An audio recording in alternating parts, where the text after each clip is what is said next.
বাজার থেকে আর সাবান কিনতে হবে না। আর তাছাড়া স্টক হয়ে যাবে একদম ফর্সা। তো কিভাবে বানাবো বাড়িতে সাবান দেখে নিই।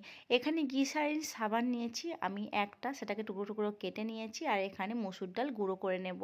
এখানে গরম জলের মধ্যে, গরম জলটা যখন ফুটছে তার মধ্যে আমি জাস্ট বাটি বসিয়ে দিয়েছি, যে গ্লিসারিনটাকে সোপটাকে কেটে নিয়েছিলাম। জাস্ট ওটা বসালে এইভাবে লিকুইড হয়ে যাবে। আর যখন লিকুইড হয়ে যাবে তার উপরে আমি নারকেল তেল, ভিটামিন ই ক্যাপসুল আর গ্লিসারিন এইগুলো দেওয়ার পরে, আর হলুদের গুঁড়ো, এর সাথে যেটা গুঁড়ো করে রেখেছিলাম মসুর ডাল, জাস্ট ওইগুলোকে আমি মিক্স করে দিলাম।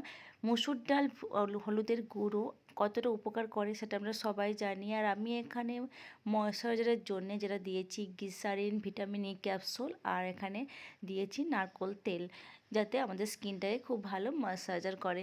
তো এরপরে আমি একদিন পরে এটা এভাবে রেখে দিয়েছিলাম ঢেলে ঢেলে। তো এইবার একদিন পরে জাস্ট এটা হয়েছে, দেখো।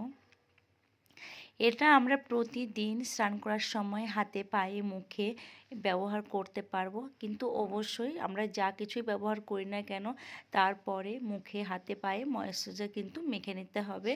বাড়িতে নারকেল তেল থাকলে হাতে পায়ে আমরা নারকেল তেলও মাখতে পারি। তারপরে 1 সপ্তাহ পরে তোমরা রেজাল্ট পাবে কত সুন্দর স্কিন হয়ে গেছে।